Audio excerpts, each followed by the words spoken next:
So, good afternoon. We're going to resume our work in this international symposium. It is a pleasure to be here chairing the second session of this symposium titled Diplomacy and International Rivalry over Control of the Transatlantic Trade of Enslaved Africans. We have three speakers instead of four because Professor Noala Zayedieh from the University of Cambridge was not able to come. And we have two speakers in presence, face-to-face, and a third speaker, Professor Wim Kloester, speaking from his hometown via the internet. So we are going to start by the talk given by the mentor of this conference and the coordinator of the project, Res Publica, and also professor at Universidad Pablo de Olavide, where we are now. And Manuel Herrero Sánchez will talk us about diplomacy and the mercantile Sephardic networks in the development of the Spanish Asiento during the second half of the 17th century, and we'll focus on the case of Manuel Belmont, agent of the Catholic king in Amsterdam. So, Manuel, thank you very much. The floor is yours. Thank you very much, Pedro, for the presentation and to be here with us and helping us with this Congress. My intervention is closely related with the current project of research I'm leading is Res Publica, is the analysis, as I told you at the beginning of the conference, is the analysis of the Spanish imperial system as a polycentric structure composed by a multiplicity of urban republics. And in this sense, one of the topic of the center of the elements of analysis in our research, one of the group of research inside of this big team of researchers, is this one related with the circulation of a big multiplicity of transnational network of aristocrats, of ecclesiasticals, soldiers, but also merchants, and merchants is one of our interesting element. These merchant networks that circulate in the framework of a diverse legal and monetary system and act as strong connectors of the different territories under the jurisdiction of the Spanish monarchy. This superposition of mercantile community with this strong cosmopolitan character collaborate but also compete for the new increase in concession from the crown in the local authorities where they operated and act as the main connector, as I told you, of the urban republic territories that conform the monarchy. In my presentation, the central argument I try to express you during the 25 minutes I have is to try to understand that the reintroduction of the new system of the Asiento de Negros from 1662, this Asiento of Grillo and Lomenin onwards, is part of a profound change of the international position of the Spanish monarchy after 1614. It's also run parallel to a process of decentralization in the administration of the trade flows with the American territories and a structural revision of the Sistema de la Carrera de Indias that was reflected in a gradual prominence of commercial and overseas issues in the European diplomacy. The multiplication of proposals of reform and more efficient management of American resources, which were essential to maintain of the international position of the monarchy, only served to extend the already traditional decisive position exercised by all kinds of transnational mercantile networks and stimulate also imperial and trans-imperial interconnection and the growing participation of kind and private entrepreneurship that came to join the traditional Genoese network that was predominant since then. It's something related at least with the thesis exposed or suggested by Filipa Ribeiro Silva for the cases of the Sephardic, Portuguese, and Dutch networks in the slave trade between 1580s and 1674, which respond to some of the main objectives I told you of this paper. Beyond the impact of the Portuguese, of the independence of Portugal, and therefore the consequent departure of what until then was being the main suppliers of slaves to the Indies, as the classical studies of Enriqueta Villa, Olinda Newson have shown us, no? Portuguese and Dutch network, and it attests the rebellion of 1640 is also a key factor, an essential key factor in the process of rapprochement between Spain and the Catholic monarch in the overseas territories. The Westphalian Agreement in January of 1648 supposed the recognition of the territorial settlement of the Dutch Republic in Brazil, in Caribbean, and in Asia, and gave them the permission to enter in the Spanish port in the area in case of a storm or forced arrival in Article 23 of the treaty, which opened the door, as the work of Mocho Quias or Freeman have shown for the case of Rio de la Plata, or Bing Cluster for the Caribbean area, a massive multiplication of irregular exchange and a growing presence of Dutch merchants into Spanish America.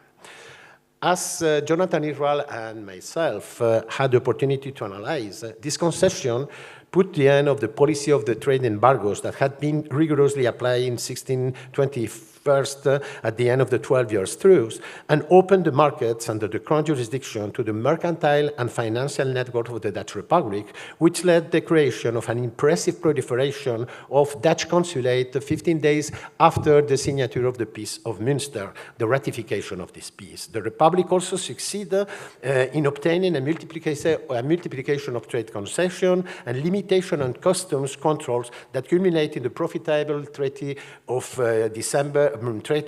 Treaty of Trade of December 1650.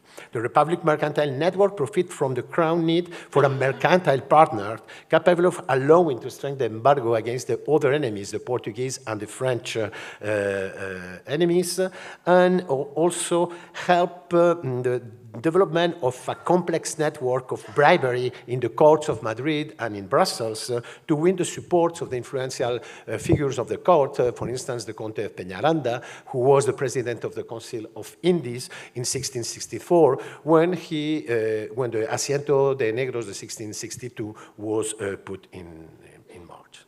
This gradual process of rapprochement between the two polycentric political structures, as the Hispanic monarchy and also the United Province, characterized the existence of numerous instances of power and overlapping spaces of negotiation, was far from being articulated just by the strongly network of ambassadors and unofficial envoys, whose main sphere of action took place in the north of Europe, mostly in Den Haag. In order to successfully fulfill the obligation of an office that went beyond mere negotiation and required, among other duties, the canalization or of kind of service from credit to the payment of the armies and subsidy to the allies on the provision of naval services, military supplies, and cultural objects, the successive Spanish ambassadors in Den Haag were obliged to have recourse to a whole range of intermediaries, no state actors, and transnational network of merchants, artists, and religious men, without whom it would have been impossible to achieve their objective.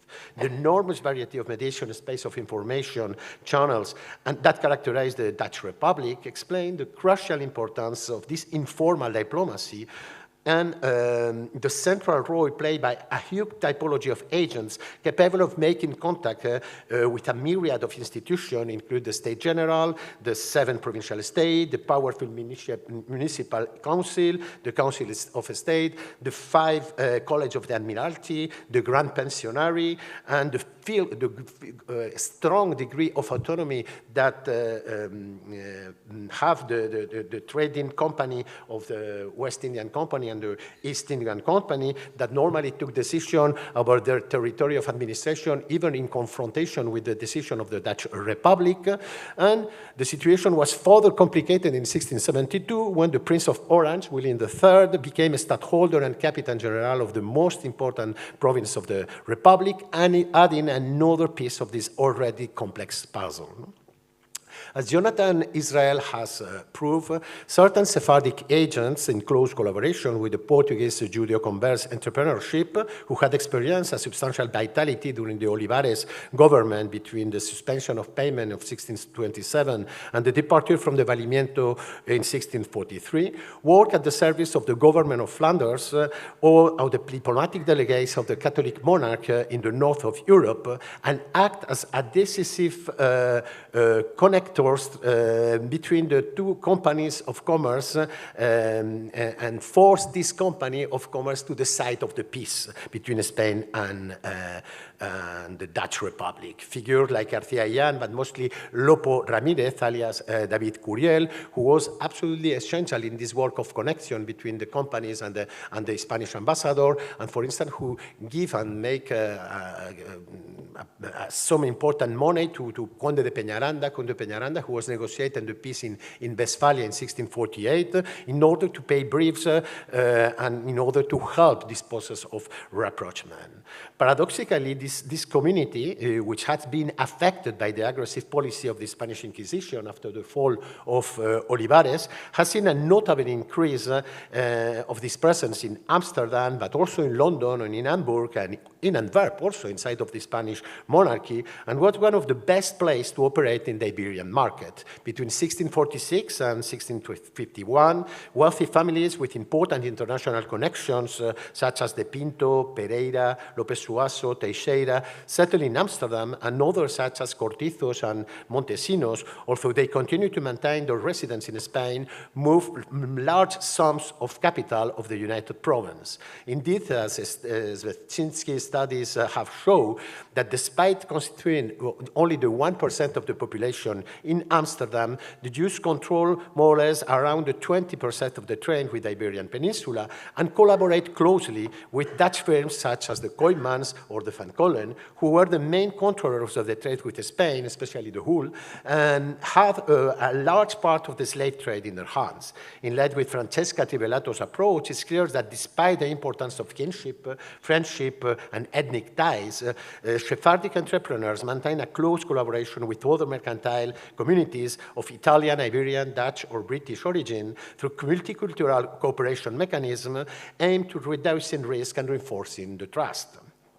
In addition, from the beginning of the 17th century, they have a notable influential, as the studies of Susan and Isaac Manuel show, the notable increase in the illicit trade with Spanish America, and was stimulated by the establishment of the Sephardic community in the Caribbean island as a consequence of the fall of Brazil in 1654, which led the diaspora to the communities that had settled there since 1630 and were behind the development of the plantation system and the introduction of the sugar in the Caribbean. The presence of these merchants in the Iberian market was also fostered by their aristocratic lustre and their passionate defense of the Spanish culture. As Indravati, Felicity, and Jarun Potterin have pointed out for the case of the Hamburg community, of Sephardic community in traders, but that is the same for Amsterdam and in London, these communities, these Sephardic communities, occupy quickly some of the most important positions in the Catholic monarch diplomatic network and act as some of the main supporters of the reinforcement between the relation of the Habsburg with the maritime powers. The case of Manuel Belmonte, alias Isaac Nunes Belmonte, one of the main representatives of the Sephardic community in Amsterdam, the founder of the Academia de los Floridos, de la Academia de los Sitibundos, as well as the promoter of the Spanish theater in Amsterdam, and the writers of the prestige of Miguel de Barrios or Joseph Penso de la Vega, is eloquent of the example of this respect. From the early 1660, and in collaboration with his brother Andres, Manuel Belmonte became an indispensable advisor to the successive Spanish ambassador in Den Haag, especially after the arrival of Francisco Manuel de Lira in the Dutch Republic in 1671, when in face of the growing menace of the French to the Republic, the conditions were in place to a strong alliance between the two powers. Belmonte effectively accomplished his role as a privileged privileged connector between the Spanish ambassador and the Republic Mercantile Network and act as a middleman under the alias of Moyenberger to prevent the seizures of the consignment sent by the king for the urgent payment to cover the growing debt of the Spanish delegates in the area. Such good office explained why Lira managed to get Carlos II king to grant him the title of agent in Amsterdam in 1675 with immunities and a salary to be paid to the embassy's secret expenses. Subsequently, this position was added to that of resident of the Catholic monarch in the Dutch Republic, which also allowed him to exercise increasing control over the appointment of the Spanish consul in Rotterdam and in Middelburg, which in 1690s ended into the hands of two other Sephardic men linked strictly with the slave trade, such as Daniel de la Peña or Isaac Semachferro. In addition to being in charge of challenging to the various dominion of the king in Spain and in Italy all kinds of cultural objects and a wide range of naval and military supplies, thanks to his connection with the Admiralty of Amsterdam, Belmonte played a leading role in the negotiation undertaken by the Spanish ambassador Lira and the expedition of the 18 vessels to the Republic under the direction of de Ruyter to Messina during the revolt of this town.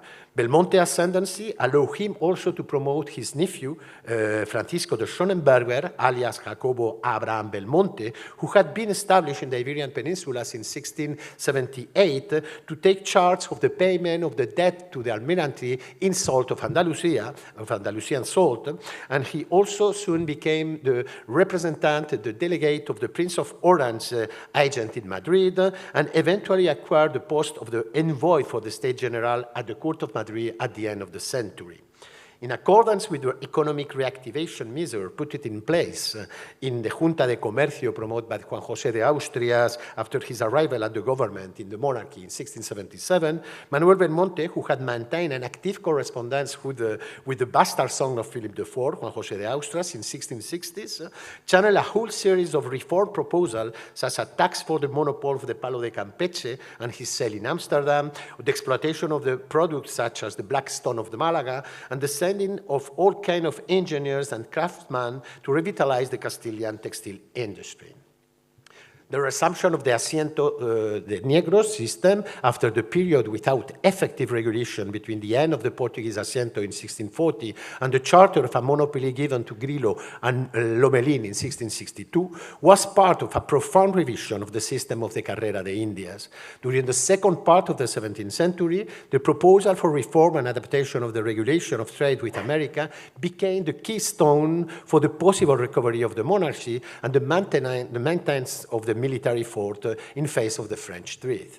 However, in contrast with the regulatory trend implemented by France or by England during the rule of Cromwell, and especially Charles II and James II Stuart, with the application of the Navigation Act or the creation, for example, of the Royal African Company from 1672 onwards, which was responsible for monopolizing the slave trade, and which I suppose William Pettigrew is going to speak tomorrow about the resistance of the separate trader who could impose themselves after the revolution in 1618, the Hispanic monarchies seemed to opt for a process of decentralization and an increasing opening up of its market as the best way to recover the tax revenue it had been greatly reduced as a result of the policy of economic warfare promoted by Olivares. A battery of measures that opened the door even wider to the participation of private entrepreneurship and facilitate the possibility of private merchants controlling the crown's monopolies. As Regina Grafe has rightly pointed out, the possibility of applying mercantilist and protectionist measures to control their market was infeasible in this type of polycentric political system in which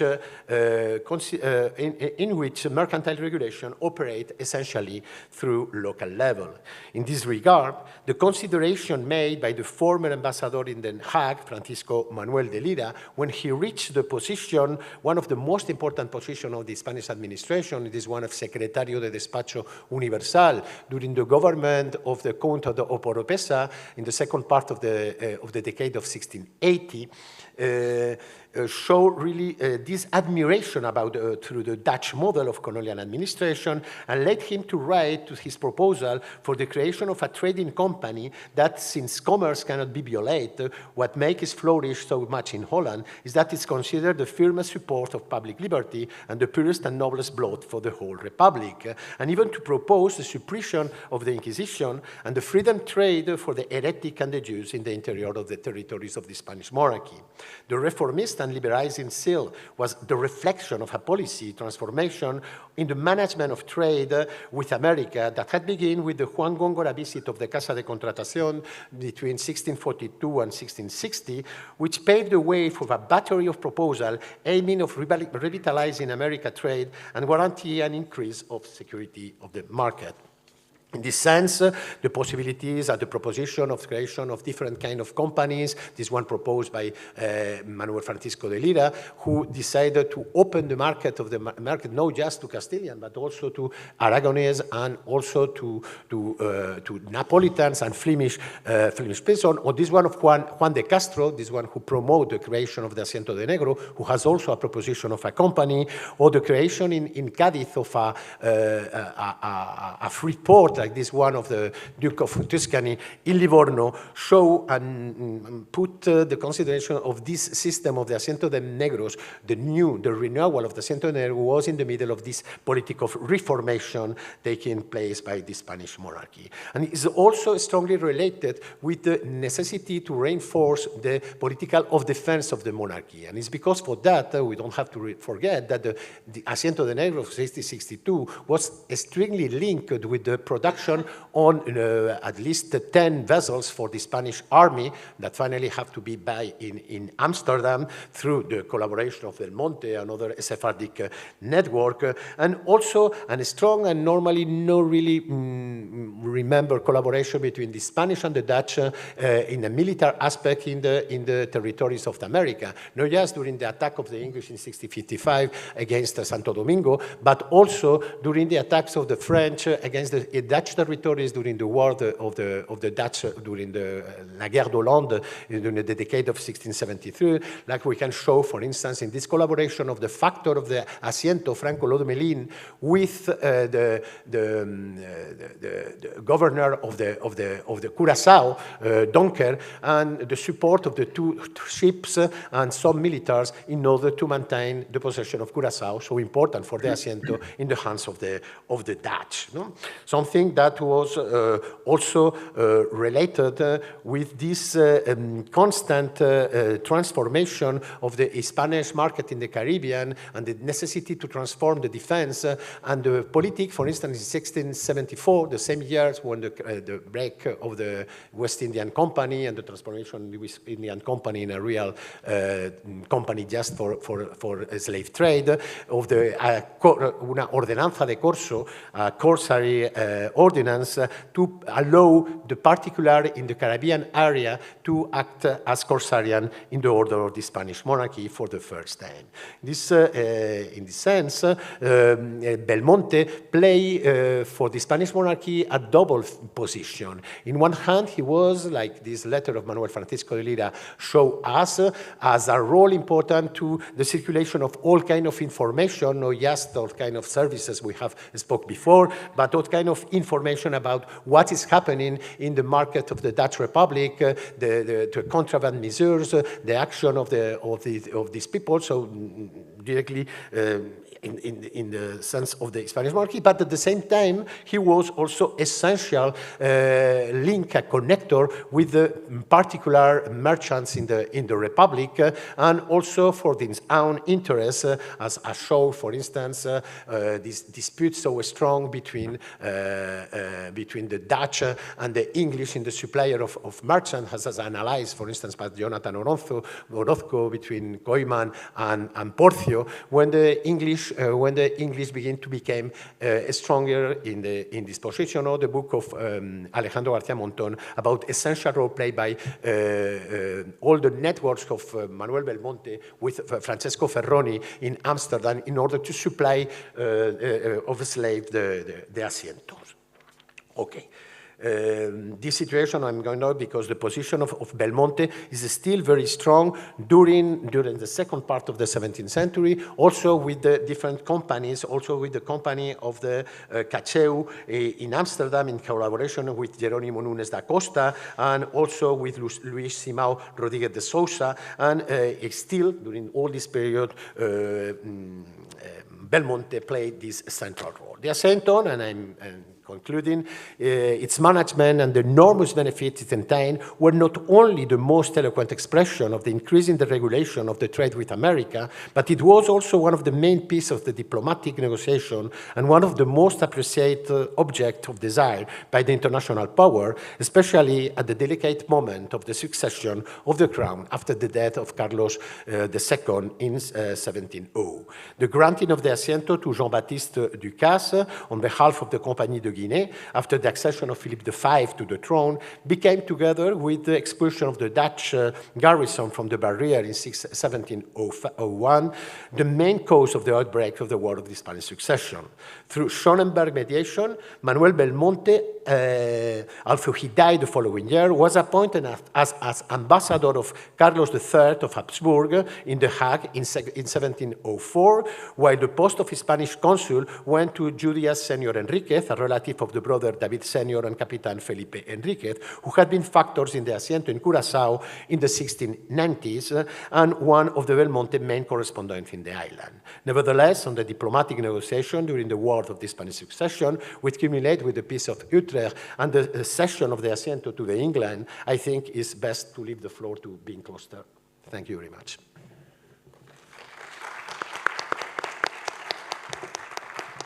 Thank you very much, Manuel, for this most interesting presentation and also for sticking to the time slot you had for your paper.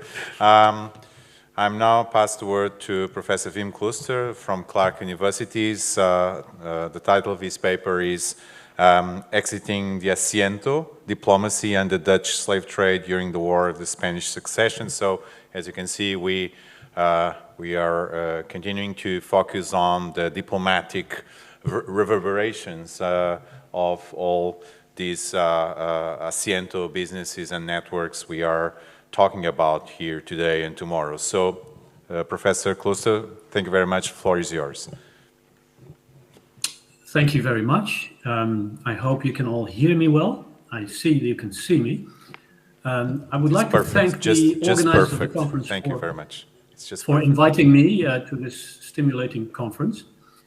And it's a pity I couldn't be there. I tried my utmost to make it to Seville, but the circumstances have conspired against that. So I'm coming to you now from Paris. I have not prepared a PowerPoint presentation, so this is going to be, I'm afraid, an old-fashioned lecture. Here we go. Having emerged as both an independent polity and a global economic power in the earlier 17th century, the Dutch Republic remained a strong European player in the latter decades of the century, as shown by the prominent Dutch role in England's Glorious Revolution. And when the War of the Spanish Succession broke out in 1702, the country was able to increase its army from 40,000 to 100,000 men, mounting, as Jonathan Israel has noted, the largest and most sustained military and logistical effort in its history. The end of the war, however, marked a decisive watershed, as the army was reduced to its worst size, which did not happen among other participating countries. Although a consensus among members of the political class not to wage offensive wars anymore would have to wait until the middle of the 18th century, their main concern after 1713 was the country's defense. The diminished status of the Republic in the international arena was also indicated by the shrinking national fleet and the fact that the best armed ships were conspicuous among those that were decommissioned. The Navy's main task, it could be argued, was henceforth to convoy merchantmen, not to do battle with enemies. The Dutch Republic had thus become a lesser power.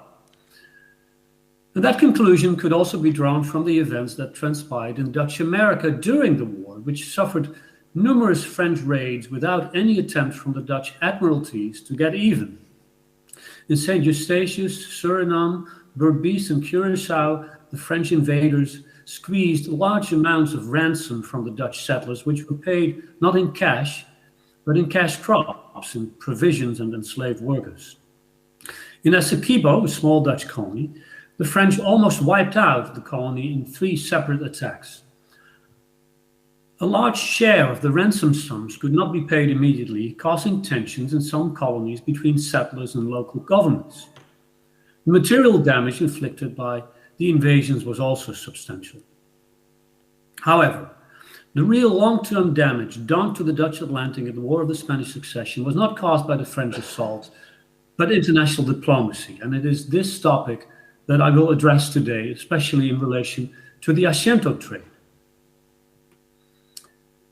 So ever since the peace treaty signed in 1678 between the Dutch Republic and the English monarchy, and aided by William III's ascension to the English throne a decade later, the Dutch stadtholder had sought to build a strong relationship and partnership to face the growing power of Louis XIV's France.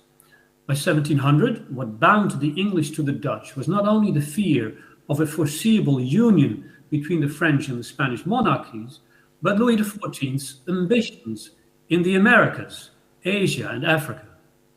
At stake for the Dutch and their English neighbors was in particular the inter-imperial slave trade.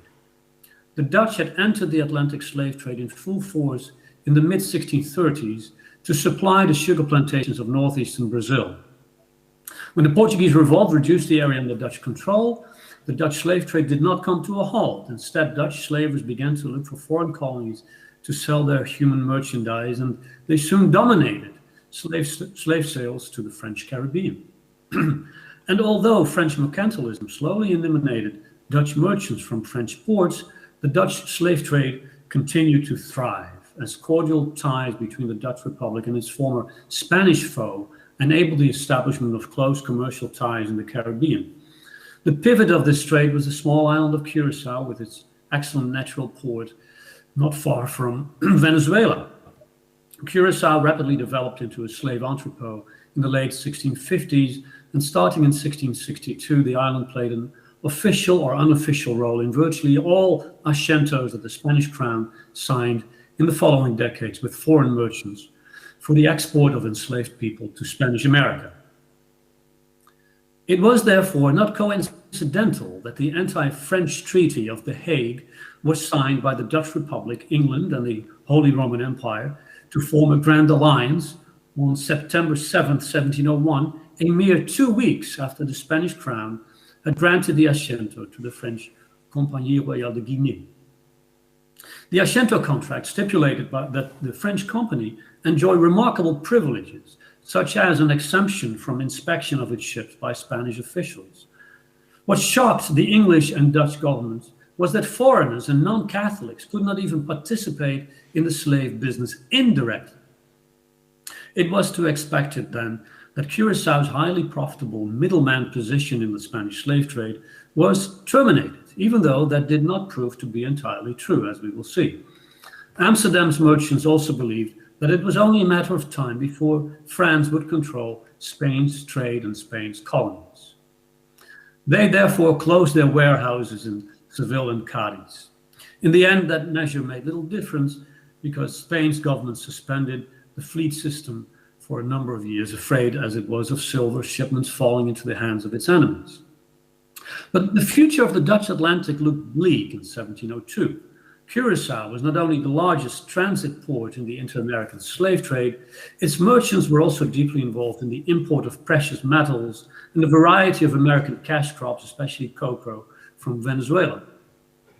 In 1675, the West India Company had declared Curaçao a free port, inviting vessels from any country or colony to trade after paying a 5% duty on the value of the cargo that they carried.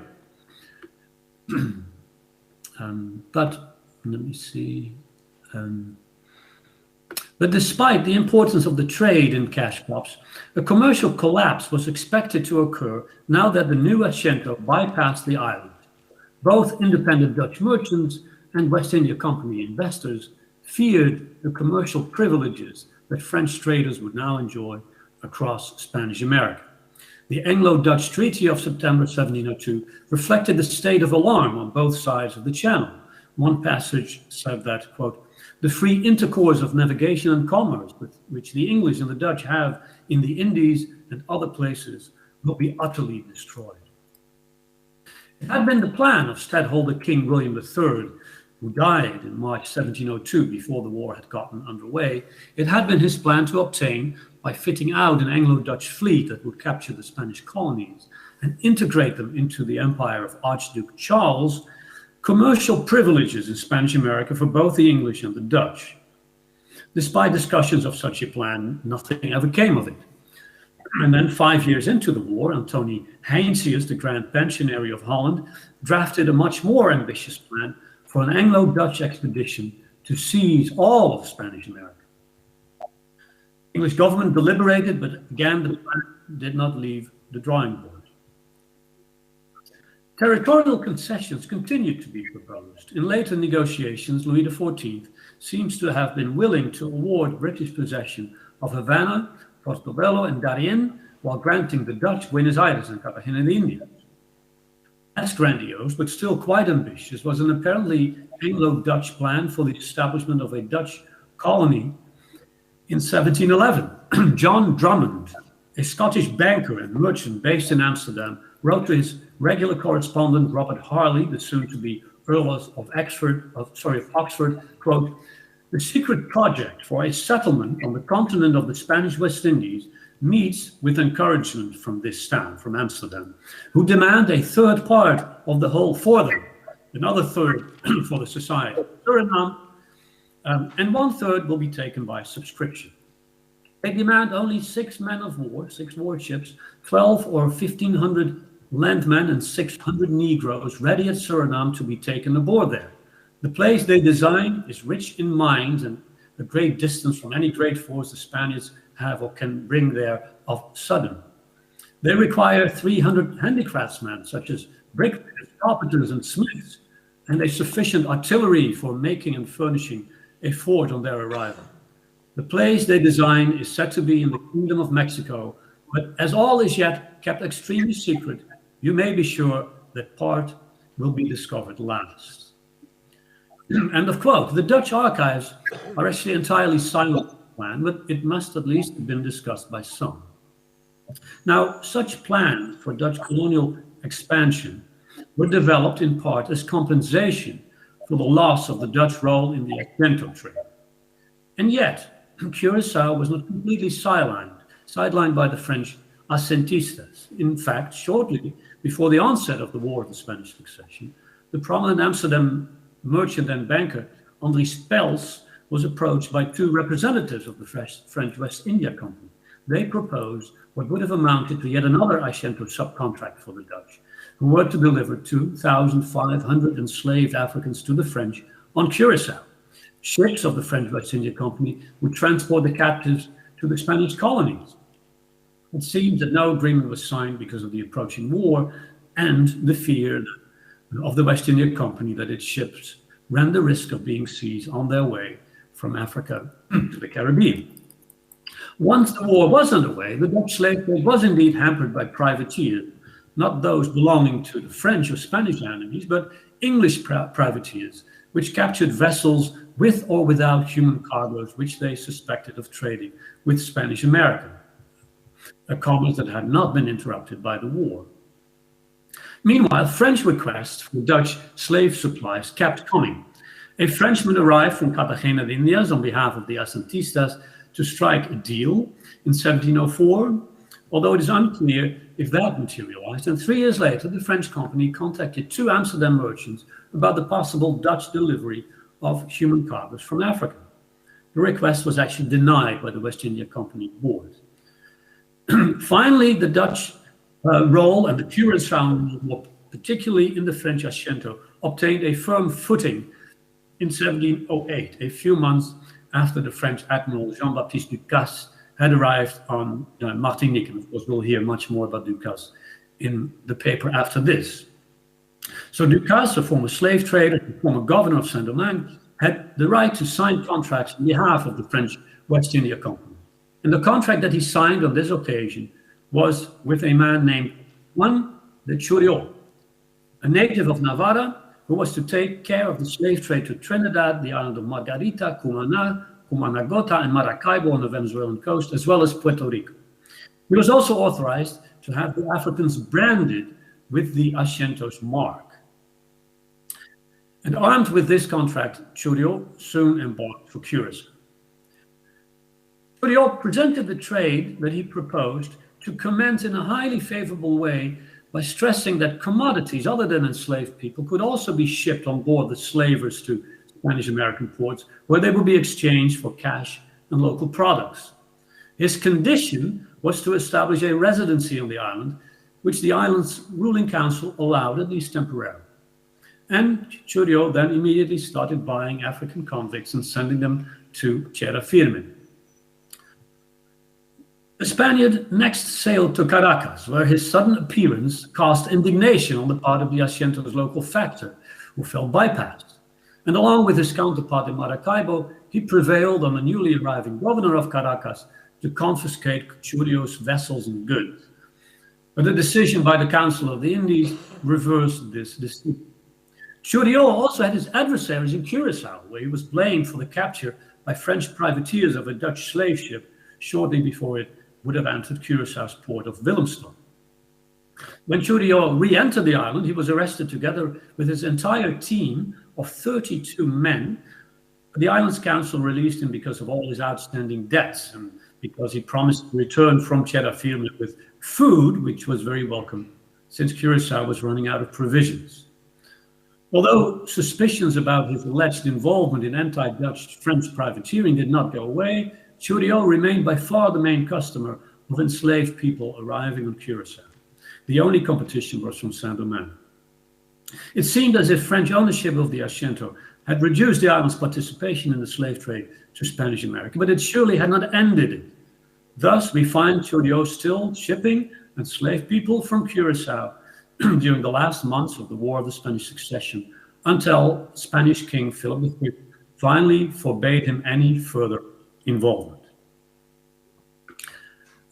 Dutch diplomats, encouraged by the West India Company, were keen on obtaining a more secure foundation for their country in Caribbean trade. Procuring a legal share of Spanish-American trade was one of the main goals of the Dutch states in the last stages of the war. And the other objective was to secure a treaty that allowed the Dutch to have garrison towns in the southern Netherlands as a protection against France. Among the main British goals was the elimination of French merchants from trade with the Spanish colonies and the acquisition of the Asiento. The West India Company sought to capitalize on the rumored decline of the British Royal African Company by having the Dutch pensionary, the highest ranking politician, take up the subject of slave trading on to the Spanish West Indies with Spanish king that they called Charles III, who of course in reality never really sat on the throne. But while the West India Company was counting itself rich, in England, Robert Harley was busy laying the building blocks for the South Sea Company, which in his scheme was to monopolize trade with Spanish America. The Asiento, of course, featured prominently in this plan and was soon discussed by British diplomats who intentionally sidelined their Dutch counterparts. And that's, I think, an important point to remember. Dutch diplomats in London and negotiators in Utrecht, where a peace treaty was slowly constructed, were very eager to secure for their merchants a share of the Asiento trade. The Dutch soon found out that Britain's leading politicians, who enjoyed massive popular support, were not going to budge an inch. In January 1712, however, when negotiations at Utrecht began, Robert Harley, who was Britain's Lord High Treasurer and in practice the Chief Minister of Great Britain, promised to Willem Buys, the lead Dutch negotiator at Utrecht, that the Dutch could expect, quote, an equivalent. And Buys interpreted this as an equal Dutch share in the Asiento. While English slavers would supply southern South America, probably Buenos Aires, the Dutch would receive a port in northern South America where they could send enslaved workers. Uncertain about what equivalent he should request, Buys approached the Amsterdam burgomasters for advice. And they spoke to a merchant with experience in Caribbean trade who intimated that the Asiento trade sometimes opened the door to illegal trade in South America. And now the Dutch feared that the complete British control of the Asiento precisely would happen because of such a bonus. Amsterdam's merchants were excited about the prospect of an equivalent. An agent of Oxford working in Amsterdam wrote that the Dutch, quote, are to come to no resolution of peace unless England will assist to them, Portobello, Cartagena, or Puerto Rico, a small island for the Curaçao trade, and all the sincere wishes of peace here hope your lordship will obtain the Queen's orders to procure that from the French. During these months in early 1712, it finally dawned on the directors of the Dutch West India Company how dismal the prospects were for their slave trade. If they had in earlier years tried to put pressure on Dutch diplomats to negotiate with Archduke Charles an unfettered Dutch slave trade to the Spanish Caribbean, the new situation in which the Duke of Anjou, Louis XIV's candidate for the Spanish throne, seemed to end up with the Spanish colonies would cause the total ruin of Dutch trade in those quarters. A few months later, the West India Company again asked the Dutch negotiators in Utrecht to secure joint Anglo-Dutch control of the Spanish slave trade. Otherwise, they wrote, Curaçao's downfall will be near since, quote, the island consists virtually alone in the supply of slaves and from Curaçao to the Spanish West Indies, whereby very much gold and silver is shipped to these lands by way of Curaçao. Briefly, the Dutch floated the idea of securing the island of Puerto Rico at the negotiating table as an equivalent for the loss of the Dutch role in the Asiento trade, but the slave trade was ultimately considered too precious to give up, and they withdrew the option of obtaining Puerto Rico. Ultimately, therefore, the Dutch still wanted the Asiento, as Britain's main agent in Amsterdam made clear to Harley in a letter in April 1712, quote, I have, I think, brought matters so great a length with Burgomaster De Haas and his friends and the best men here that if you can either procure or will at least show your utmost endeavor to obtain for the Dutch the Asiento of Negroes to the north parts of the Spanish West Indies, that is Cartagena and Portobello, seeing they are persuaded that you have agreed to supply the whole South Sea coast of America by means of your South Sea Company, they will hasten matters to your satisfaction. Oxford, the Earl of Oxford, Harley, had probably never considered securing an equivalent for the Dutch. In March, he already wrote to Buys that there was not going to be an equivalent, adding, envy us not the Asiento, which we are like to purchase with 100 million laid out in 2 wars. But even then, he concealed one of the privileges obtained for English slave traders from the Dutch, that is, their right to send an annual ship with 500 tons of trade to Spanish America, in addition to their slave shipments. Oxford knew very well that this privilege was unacceptable to the Dutch, who would dread the removal of their inter-imperial trade altogether. Deceitfully, British negotiators provided the Amsterdam Town Council with a version of the British Asiento contract that omitted any mention of the annual ship. And that contract, at least that version, led to Amsterdam's acceptance of the Asiento. It seems that the Dutch diplomats nonetheless got wind of the article in question before the Treaty of Utrecht was signed, but their last-ditch attempt in 1713 to insist on securing for themselves the dispatch of an annual ship to trade in Spanish America failed. So the efforts by Dutch diplomats to preserve Curaçao's slave trade and possibly expand it as part of a new Anglo-Dutch Asiento demonstrate the significance that the Dutch states attach not only to the Atlantic slave trade, but inter-imperial trade in general. It is understandable that Dutch politicians clung so tenaciously to commerce with other empires in the early years of the century. Suriname had not yet risen as a major producer of cash crops, nor did the future of other Dutch plantation colonies look particularly promising. Besides, defying the new French Asiento, Dutch merchants had continued to carry shipments of enslaved people to Spanish America during the war. How important Curaçao still was in the ignominious slave business was shown in 1706 when the Guinea Company was allowed to start a regular service between Santo Domingo and Curacao, which had been strictly forbidden in the original Asiento contract. As many had feared, the consequences of the British Asiento for the Dutch slave trade to Spanish markets were far-reaching. By 1716, it had become clear that Curaçao's role in the slave trade was diminishing rapidly. In that year, the Colonial Council of Elmina, Dutch ruled Elmina on the African Gold Coast, informed the West India Company Board that no Africans would be sent to Curaçao anymore since they remained unsold there. Suriname was henceforth the preferred destination. By war's end, the West India Company directors had already realized the changed situation. They asked the commander of Eustatius if that Dutch island could replace Curaçao as a slave trading center. The Dutch government and the Dutch West India Company did not abandon Curaçao despite the fading prominence of its slave trade. As an inter-imperial entrepot, it continued to flourish, stimulated by the company's policy to refrain from levying duties on products arriving on Dutch vessels from Spanish colonies. To conclude, the granting by the Spanish crown of the Asiento to a French company in 1701 was a major reason for the Dutch States General to enter into a grand alliance with England and the Holy Roman Empire. The slave trade with Spanish America was thought to be the lifeblood of Curaçao's trade, and this trade was thought to be in serious jeopardy. In practice, Curaçao continued to function as a transition station in the human trade between Africa and the Spanish colonies during the War of the Spanish Succession, but its role was relatively modest. By the later years of the war, when it had become apparent that the Dutch imperial slave trade was unlikely to be resurrected, Dutch diplomats began to push for compensation. What they eyed were one of more Spanish colonies. British diplomats kept their allies on a leash while secretly achieving their own goal of obtaining the Asiento.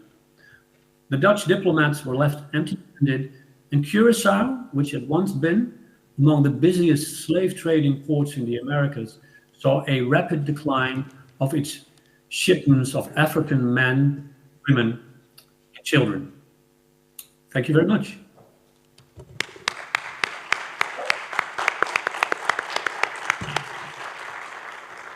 Thank you very much, Wim, for another excellent paper with lots of food for thought. And I'm sure that during the debate, a lot of people will willing to learn more about the many aspects that you focused on. We are now going to listen to Philippe Rodège, and Philippe will present us in a certain way, the other side of the story Wim was talking is about, so the French involvement in this whole process during the War of the Spanish Succession. This paper is titled Ducasse and the French Asiento from 701 to 703, Ambiguities and Ulterior Motives. The floor is yours. Thank you very much, Philippe. Philippe is from the Université Bretagne du Sud, I forgot to mention. Oui, oui, voilà, exactement, à Lorient. Bonjour à tous. Je suis désolé, je vais vous parler en français. C'est la seule langue que je connaisse à peu près bien. Mais contrairement au titre qui est en anglais et en français, j'ai fait traduire l'intégralité en espagnol. Donc j'espère que vous pourrez suivre mes propos plus facilement. Je vais vous parler aujourd'hui de Ducasse. J'ai remarqué d'ailleurs qu'on en avait parlé dans les deux conférences précédentes. Donc c'est bien la preuve effectivement qu'il est la clé de voûte en quelque sorte de cette compagnie de l'Asiento, comme disaient les Français, donc qui a vécu et survécu difficilement souvent de 1701 à 1713, donc jusqu'au traité d'Utrecht. Juste une toute petite chose peut-être avant de commencer, on dit Jean Ducasse et pas Jean-Baptiste Ducasse, parce qu'en fait il était protestant, hein, il est né huguenot, et donc le Jean Ducasse est un faux acte de naissance qui a été glissé au XIXe siècle, comme on avait l'habitude de le faire à cette époque. Alors que je prenne les bons plis, voilà. Donc Ducasse Voilà, le voici. Vous remarquerez bien sûr, en prêtant un petit peu attention, qu'il a la toison d'or. Hein.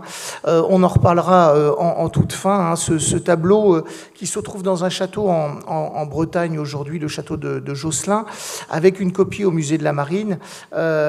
Difficile de savoir quand est-ce qu'il a été peint exactement. On peut imaginer qu'il s'agit de la tentative de reprendre les Baléares en 1714. Mais donc voici Ducasse donc à la fin de sa vie. Il est mort en 1715 à quelques mois de Louis XIV. Hein, donc il a finalement un parcours qui s'inscrit dans le règne de Louis XIV. Alors voilà. Ce que je voudrais faire, peut-être, c'est remonter en arrière, dans la mesure où cette compagnie de l'Asiento s'est négociée finalement dans la guerre précédente, la guerre de la Ligue d'Augsbourg.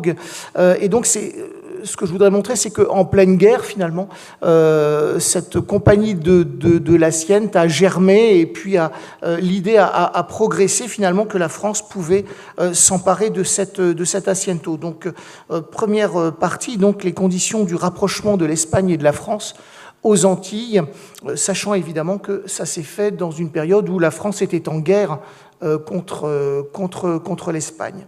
Bien, donc, durant la première partie du gouvernement donc de Jean Ducasse à Saint-Domingue, donc ça court de 1691 à 1700, au tout début, hein, les Espagnols, à l'instar des Anglais et des Néerlandais, sont des ennemis qu'il faut atteindre par tous les moyens, comme l'ont fait aux Antilles à l'époque, c'est-à-dire par des descentes, en prenant des villes, en s'emparant des navires, etc.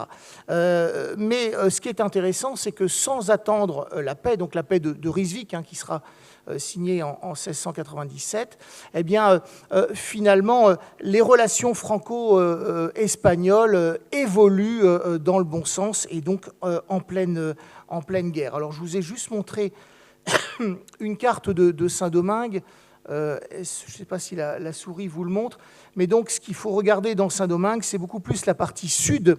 Hein, c'est celle-là qui va être remise, en valeur, l'île à Vache particulièrement, le quartier de Saint-Louis, pour faire comme les Néerlandais à Curaçao ou Curaçao, pour faire comme les Anglais à la Jamaïque, c'est-à-dire disposer d'entrepôts qui permettent de traiter avec l'Espagne et avec Carthagène particulièrement, qui est la plaque tournante évidemment de tout l'esclavage à cette époque.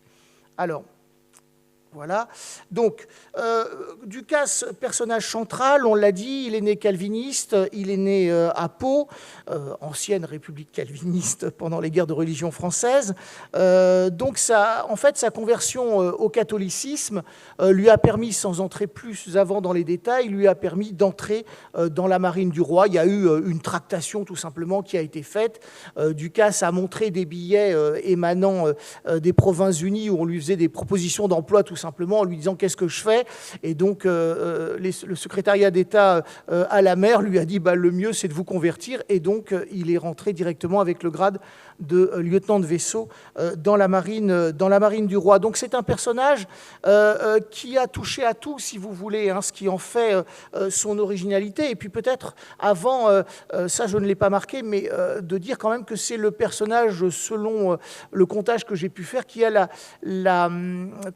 qui a eu la carrière la plus fulgurante, la plus extraordinaire de tout l'Ancien Régime français au sein de la marine. Hein. Personne, en partant d'aussi bas, en étant roturier, et a priori il est resté roturier, il n'a jamais cherché à être anobli, a eu la carrière effectivement la plus fantastique, est arrivé le plus haut, si vous voulez, dans des conditions assez extraordinaires. Alors donc c'est un négrier de la première heure, donc évidemment ça sera l'homme de la situation pour l'Asiento.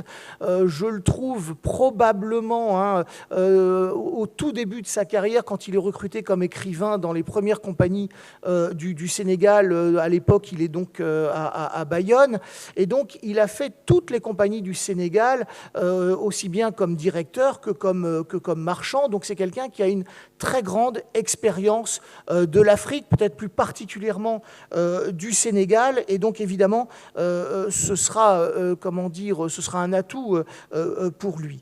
Je dirais également qu'une fois entré dans la marine du roi, et même auparavant, c'est quelqu'un qui va forger la politique française en Afrique. Je dis ça en passant, mais au XIXe siècle, au moment où se constituera le deuxième empire colonial français, on reprendra les traités qu'il a signés avec les rois nègres pour légitimer la présence française au Sénégal. Donc c'est quelqu'un qui a su évoluer dans ce que lui demandait de faire Colbert à l'époque, et puis plus tard Seignelay, c'est-à-dire fournir à la France la possibilité de s'implanter durablement en Afrique. Mais bon, c'est aussi un marchand qui sait ce dont on a besoin pour favoriser un succès commercial, et qui sait aussi utiliser l'interlope avec les Espagnols. Il le montre dès les années 1670. Donc, si vous voulez, c'est quelqu'un qui traite avec les Espagnols depuis très longtemps. C'est un corsaire aussi. C'est un corsaire puisqu'on a voulu en faire un corsaire, mais c'est aussi surtout celui qui va devenir le chef des flibustiers durant son gouvernement, et donc qui va, un peu comme finalement Louis XIV a pu domestiquer la noblesse en France, eh bien Ducasse, dans une moindre mesure, va domestiquer la flibuste aux Antilles. Et vous verrez effectivement que ce sera un outil important dans ces futures négociations de l'Asiento. Bon, c'est un gouverneur, bien entendu. C'est un gouverneur qui prend sa colonie dans un état lamentable d'isolement, de dénuement, d'une crise sociale très importante. Donc c'est quelqu'un qui a de toute façon l'étoffe d'un homme d'État. J'entendais tout à l'heure qu'on parlait effectivement des Juifs. C'est quelqu'un qui va réclamer à corps et à cri que les Juifs puissent venir aux Antilles, en arguant du fait que, après tout, que les Juifs gardent leur religion, ça ne pose pas de problème, puisque ne faisant pas de prosélytisme, leurs esclaves, eh bien, resteront de bons catholiques. Donc, c'est une bonne chose pour les affaires, et tout en ne représentant finalement aucun danger. C'est un général. Il le sera au service de l'union des deux couronnes. Il le sera au service de Madrid. Il le sera au service de Versailles. C'est un diplomate. C'est quelqu'un alors qui sait effectivement, qui réussit à plumer la poule sans la faire crier, disait-on. Et puis c'est quelqu'un qui a un gant de fer, qui a une main de fer, pardon, dans un gant de velours. Et donc c'est un agent de grande valeur qui deviendra très vite incontournable dans les affaires espagnoles des deux côtés de l'Atlantique. Et puis enfin, pour l'avoir lu et relu, j'ai quand même été marié avec lui pendant 4 années, eh bien, c'est quelqu'un qui écrit magnifiquement comme les gens savaient écrire à l'époque. Donc, lire Ducasse, écoutez, ma foi, c'est aussi intéressant que lire Saint-Simon qui l'admirait beaucoup. Bien, et puis il faut savoir écrire aussi pour convaincre à l'époque, peut-être plus encore que savoir parler. Alors, je change, voilà. Donc, le problème, c'est qu'il y a quand même de très importants obstacles pour établir des relations durables avec l'Espagne. Donc, on est toujours durant cette guerre de la Ligue d'Augsbourg. Donc, d'abord, les Espagnols ne sont pas inactifs. À 2 reprises, ils attaquent Saint-Domingue. En 1691, c'est particulièrement dramatique pour la France, donc dans les quartiers du Nord. Et puis, en 1695, avec l'appui naval des Anglais, et là aussi, effectivement, l'affaire a bien failli coûter la colonie à la France. De l'autre côté, c'est la prise de Carthagène par le baron de Pointis en 1697. Et tout l'art de Ducasse sera finalement de faire que les Espagnols acceptent la chose en se disant que les Français ont plutôt, de façon inaccoutumée, ont plutôt bien joué le jeu, et se sont montrés relativement chevaleresques. classique. Ensuite, il y a cette méfiance de la part des autorités espagnoles à l'égard des Français. On peut les comprendre. Ça fait plusieurs dizaines d'années que les déprédations flibustières aux Antilles,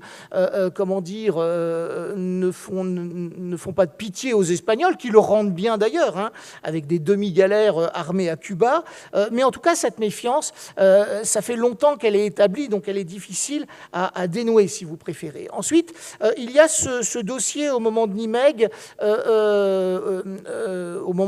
et au moment de Rijswijk, lié à propos des limites de Santo Domingo. Santo Domingo, donc l'île d'Haïti, hein, Hispaniola, les limites, personne n'est d'accord pour les fixer. Évidemment, les Français veulent les reculer le plus possible vers l'Est, les Espagnols le contraire, et finalement la solution n'arrivera qu'au traité d'Aranjuez, hein, en 1777. Donc les discussions sont toujours ouvertes.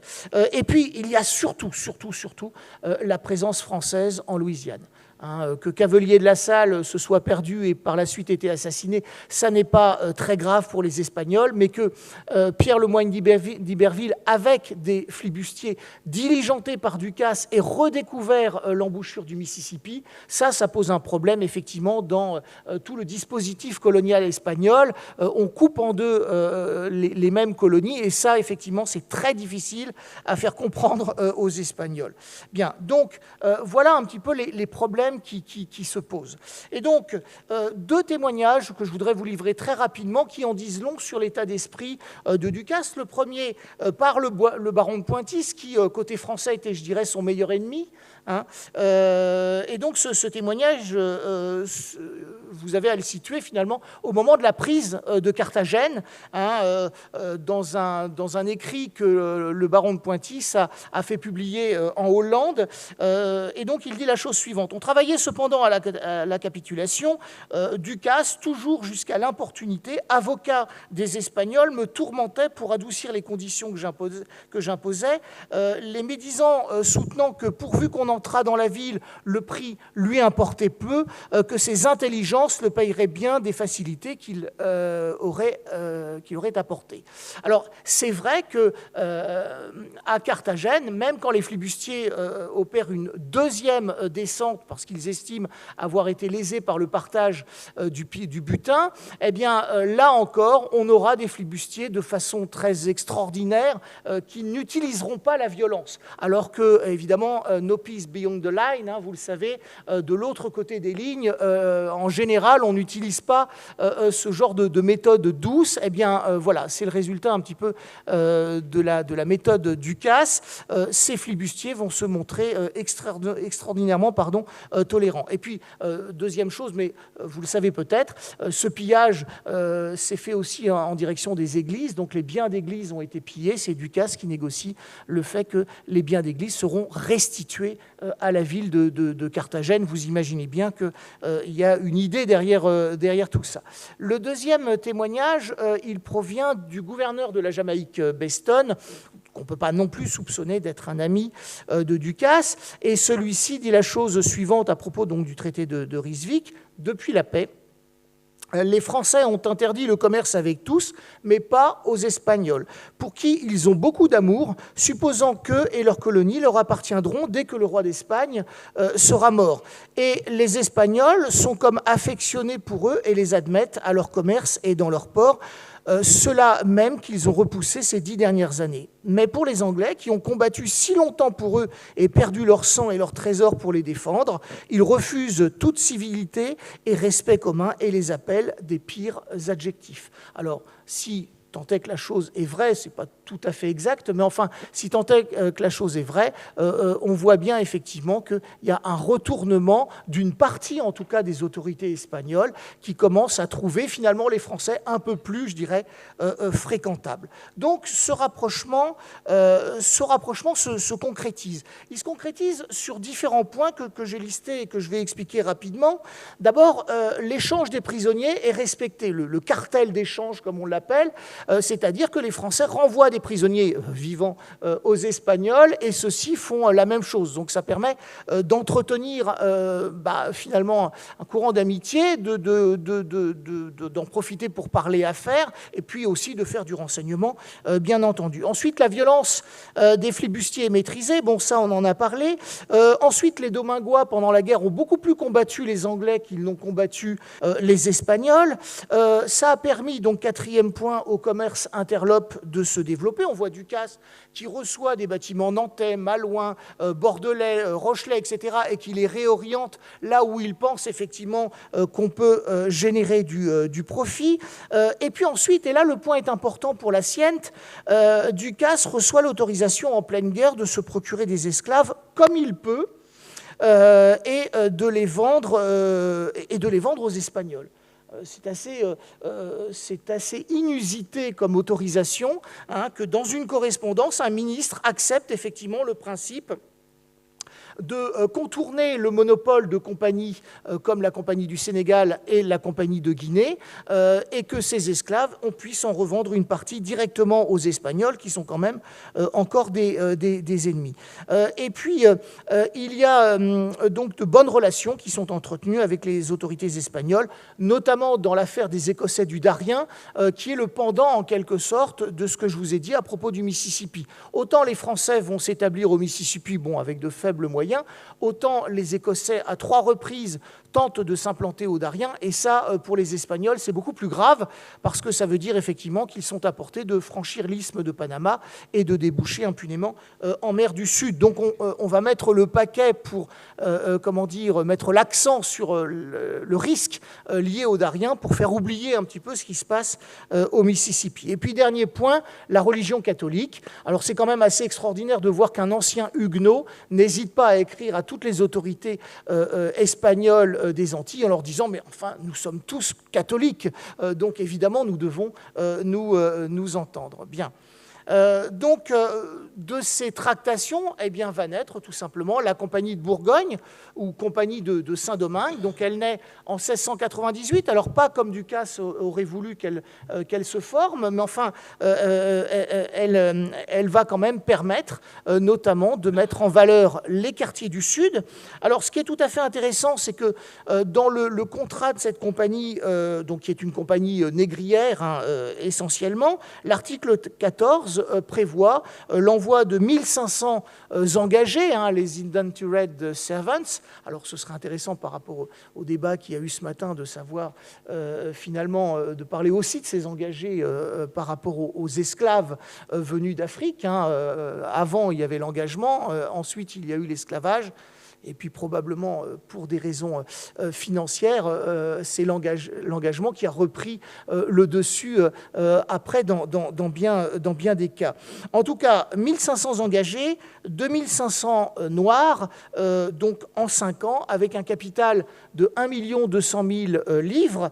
Ce qui est dit dans les lettres patentes, eh bien, parle effectivement d'esclaves qui seraient destinés à Saint-Domingue pour les colonies françaises, et donc pour les sucreries qui pourraient se mettre en place là-bas, enfin sucreries, indigoteries, etc.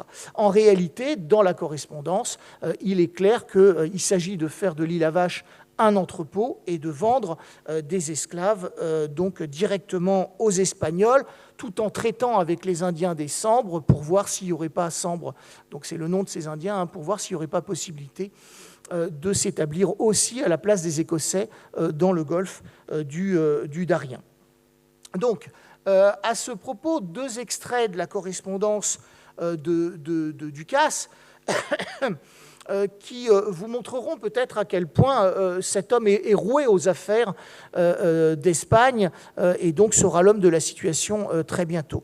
Hein, c'est tiré de sa correspondance, donc premier extrait, hein, la compagnie, dit-il, doit aussi avoir des Noirs pour la traite furtive et pour en fournir à l'Asiento, ce que font les Anglais et les Hollandais, afin d'entrer en lice pour retirer de l'argent des Indes. Donc on est bien d'accord que dans l'esprit des Français à l'époque, vendre des esclaves, ça n'est qu'une partie des affaires qui seront faites. C'est l'interlope qui fera la différence, c'est-à-dire qu'il s'agit d'écouler évidemment des marchandises du cru national pour obtenir effectivement le plus possible de métal précieux. Donc je suis recueilli, ajoute-t-il, sur les moyens d'avoir des noirs des étrangers. J'aurai une correspondance entière des espèces, des marchandises nécessaires, et je serai rempli de tous les objets qui peuvent concourir au bien de ce commerce et à l'établissement des colonies. Mais dans un deuxième extrait, Ducasse montre bien qu'il s'agit d'être prudent.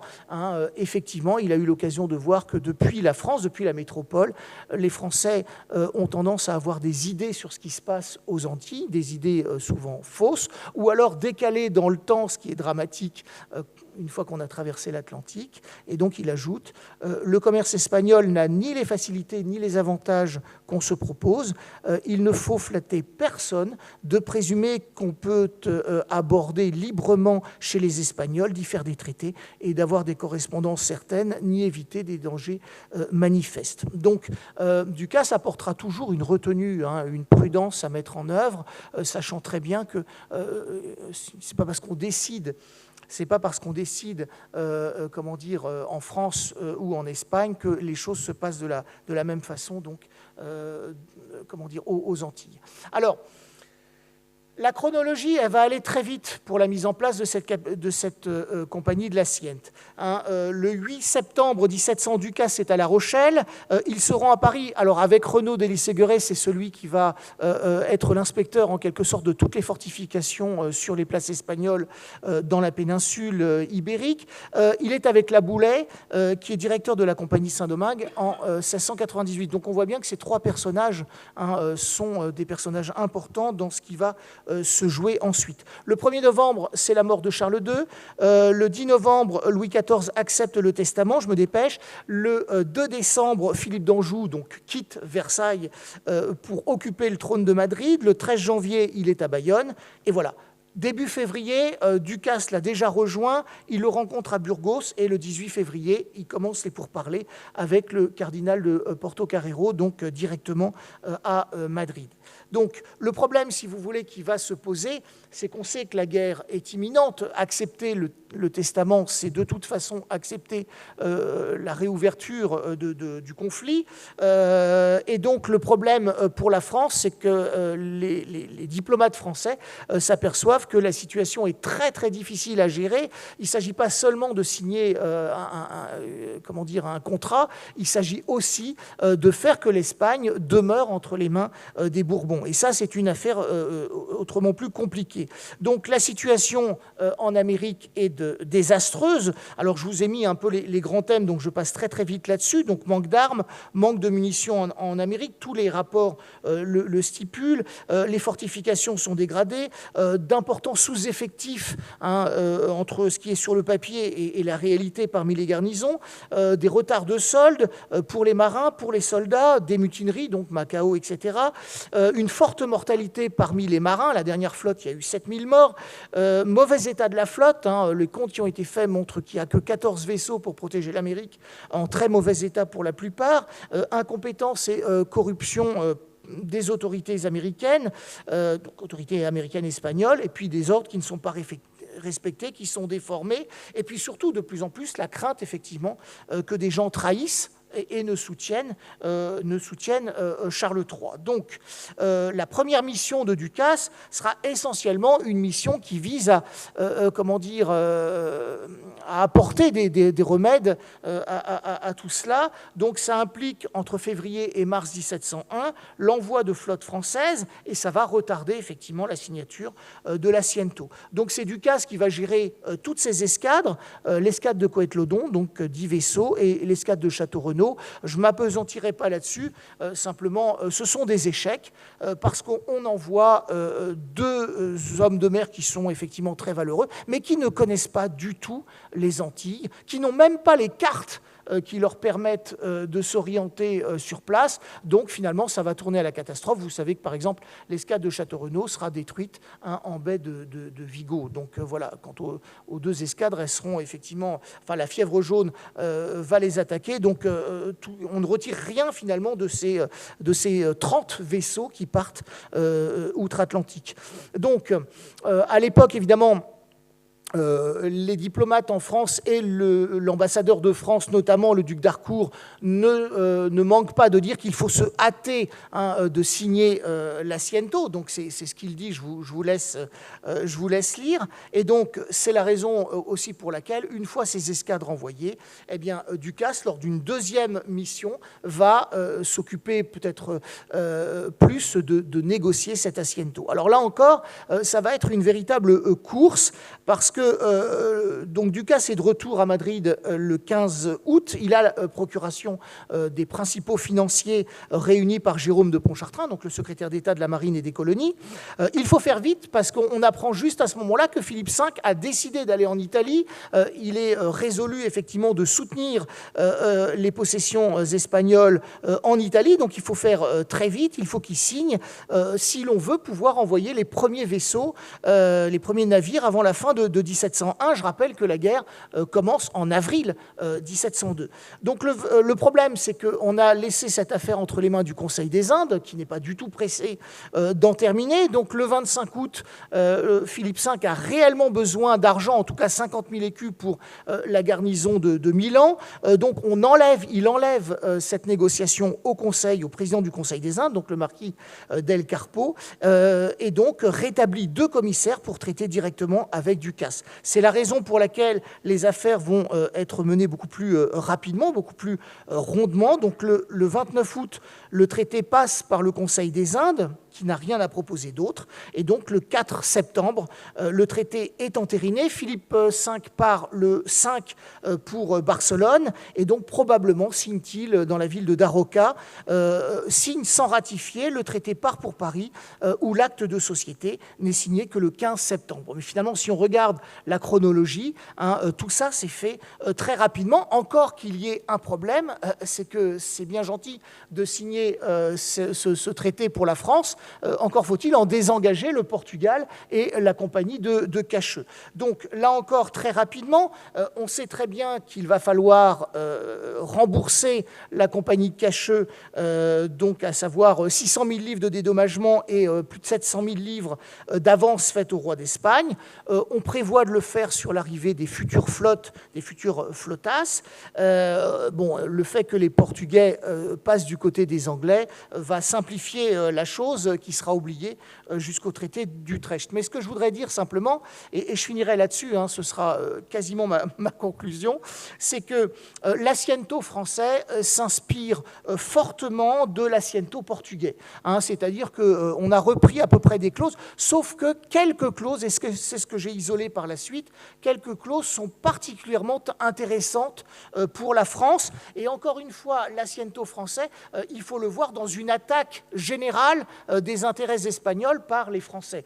Il faut bien sûr ne pas oublier les Malouins qui partent en mer du Sud sous prétexte d'aller en Chine.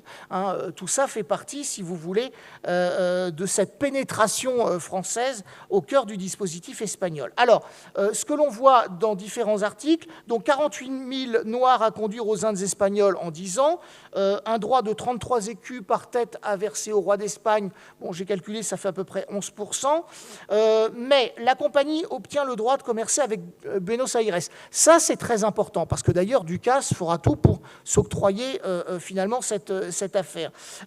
Il obtient même, l'Asiento obtient même l'autorisation de commercer en mer du Sud, à condition de passer par Panama. L'article 26 permet, et ça c'est extraordinaire, un retour dans les ports français, donc vous imaginez que la fraude peut se développer d'autant plus facilement. Et l'article 28, alors certes interdit sous peine de vie de vendre d'autres marchandises, Enfin, tout le monde s'en fiche, hein, pour faire simplement.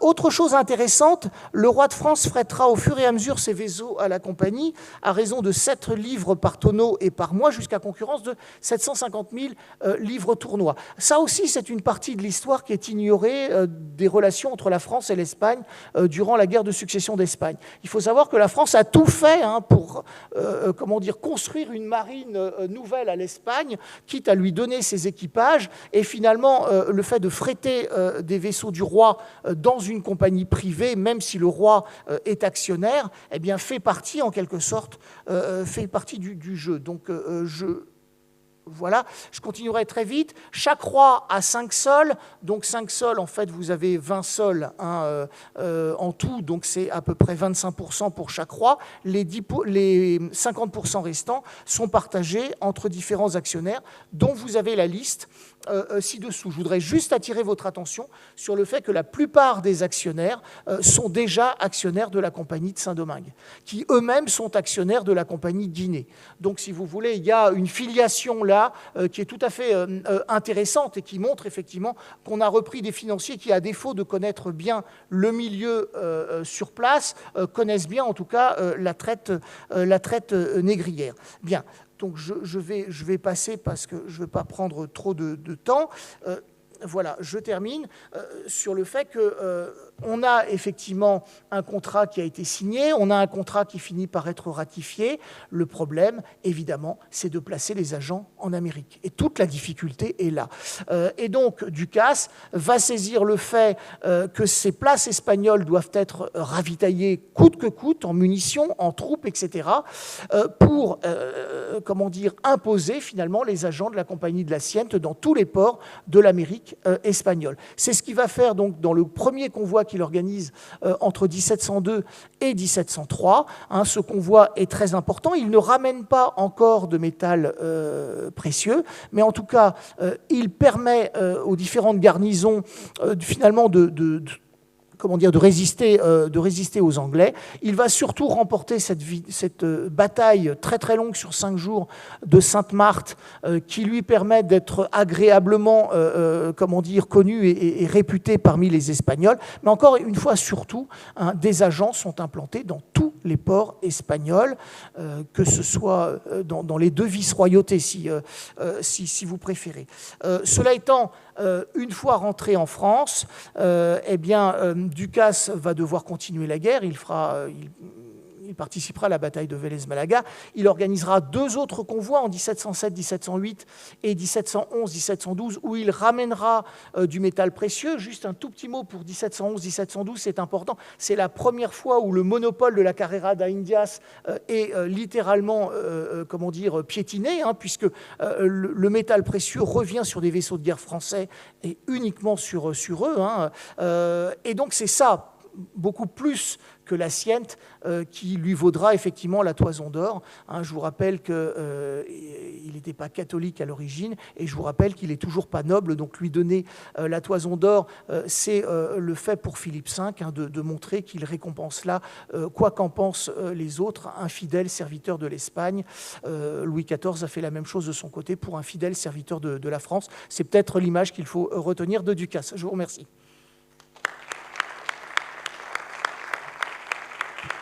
Bon, merci beaucoup, Philippe. Et pardon pour la pression. Nous sommes un petit peu en retard, mais nous avons encore du temps pour discuter votre fascinant exposé. I now open the floor for questions. I think we have people in the internet watching the conference. I saw Stuart Schwartz raising his hand and also more people. I would say that since we will have the chance to talk to each other during the lunch and also in the coming days, we could perhaps give priority to those participating online. How does that sound, Manuel? Yes, I think you agree? Yes. And give them the chance to ask questions to the speakers, but of course, right after that, the public in this auditorium will also be able to raise all kinds of questions you want. So, Stuart Schwartz, please. Pleasure to see you, Stuart. So let us wait a little bit. So perhaps in this room, questions? Yes? Okay.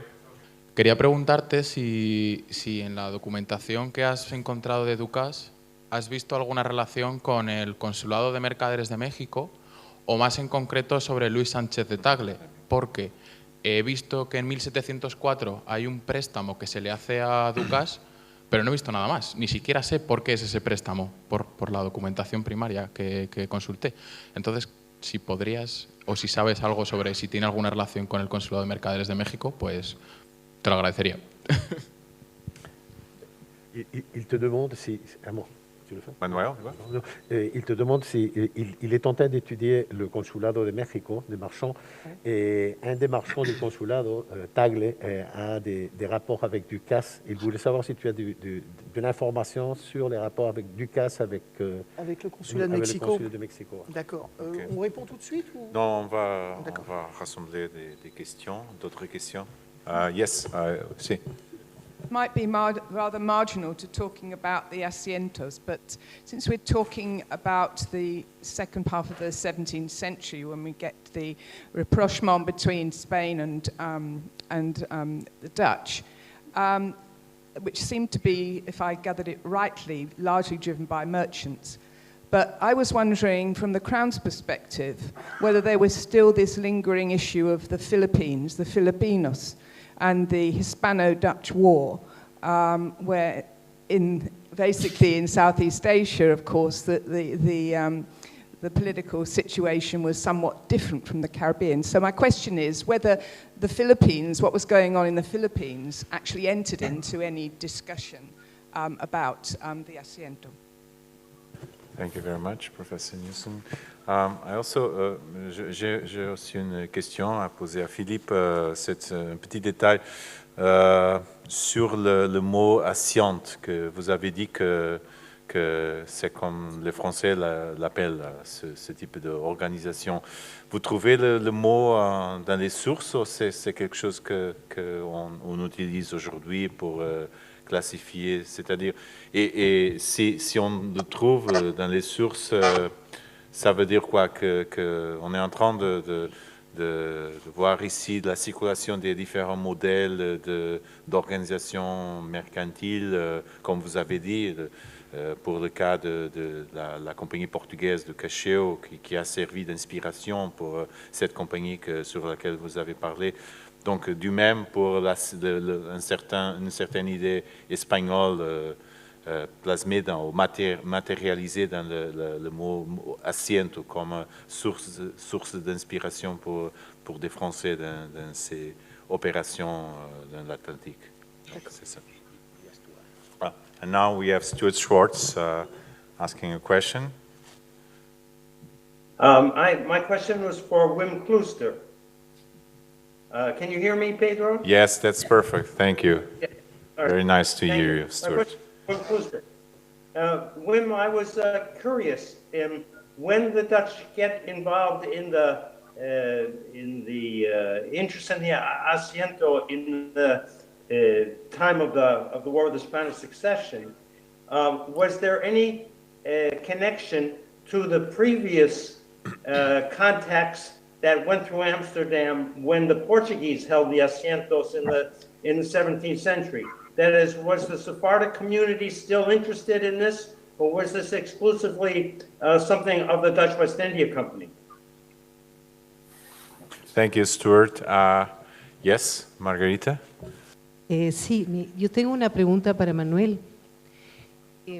Cuando has analizado el monte, es un agente de negocios de la monarquía y a su vez es un interlocutor con las compañías mercantiles neerlandesas que trafican con América.